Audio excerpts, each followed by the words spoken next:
모세가 태어나다. 모세가 미디안으로 피하다.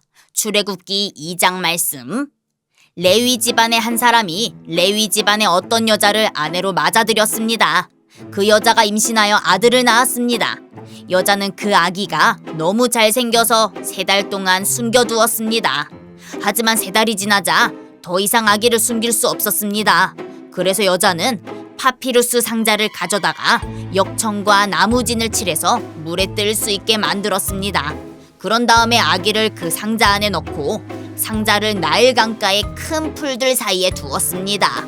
아기의 누이가 얼마쯤 떨어진 곳에서 그 아기에게 무슨 일이 생길까봐 지켜보고 있었습니다. 그때 파라오의 딸이 목욕을 하려고 강으로 나왔습니다. 공주의 몸종들은 강가를 거닐고 있었습니다. 공주가 큰 풀 사이에 있는 그 상자를 보고는 몸종을 시켜 그 상자를 가져오게 했습니다. 공주가 상자를 열어보니 거기에는 남자아이가 울고 있었습니다. 공주는 우는 아이를 보자 불쌍한 생각이 들었습니다. 그래서 공주가 말했습니다. 이 아이는 틀림없이 히브리 사람의 아기일 거야. 그때 아기의 누이가 나가서 공주에게 물었습니다. 제가 가서 이 아기에게 젖을 먹일 히브리 여자를 구해올까요? 공주가 말했습니다. 그래, 그렇게 하여라. 그래서 아이의 누이는 가서 아이의 어머니를 데리고 왔습니다. 공주가 그 여자에게 말했습니다. 이 아기를 데려가서 나를 위해 젖을 먹여주면 내가 그 삭슬 주겠다. 그래서 여자는 그 아이를 데려가서 젖을 먹였습니다.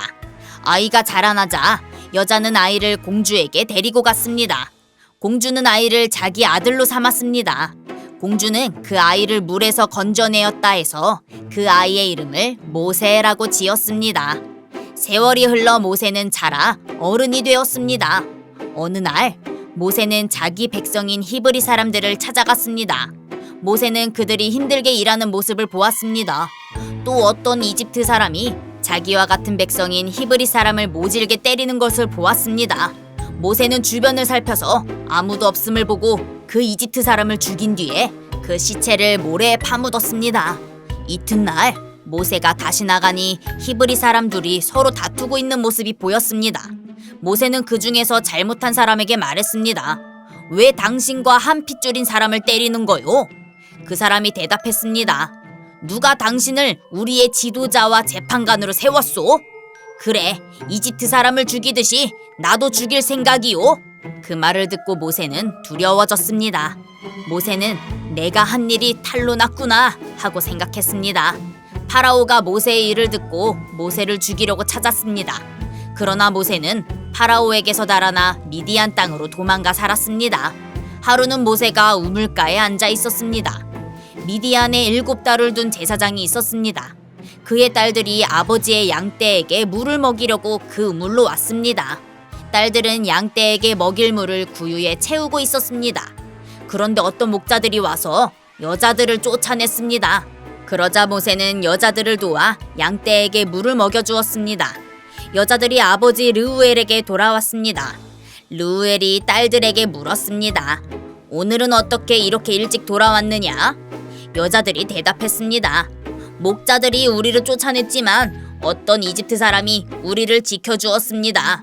그 사람은 물을 길어서 양떼에게 먹여주기도 했습니다. 르우엘이 딸들에게 물었습니다. 그 사람은 어디에 있느냐? 왜 그 사람을 그냥 두고 왔느냐? 그 사람을 불러서 음식을 대접하도록 하여라. 모세는 르우엘의 집에서 사는 것을 좋아했습니다. 르우엘은 모세와 자기 딸 십보라를 결혼시켰습니다. 십보라는 아들을 낳았습니다. 모세는 자기 땅이 아닌 곳에서 나그네로 살고 있었기 때문에 그 아들의 이름을 게르솜이라고 지었습니다. 세월이 흘러서 이집트 왕이 죽었습니다. 이스라엘 백성은 강요에 의해 너무나 힘겹게 일했기 때문에 신음했습니다. 그들이 도와달라고 부르짖었더니 하나님께서 그들의 소리를 들으셨습니다. 하나님께서는 그들의 소리를 들으시고 아브라함과 이삭과 야곱에게 하신 약속을 기억하셨습니다. 하나님께서는 이스라엘 백성의 고통을 보시고 그들에게 관심을 가지셨습니다.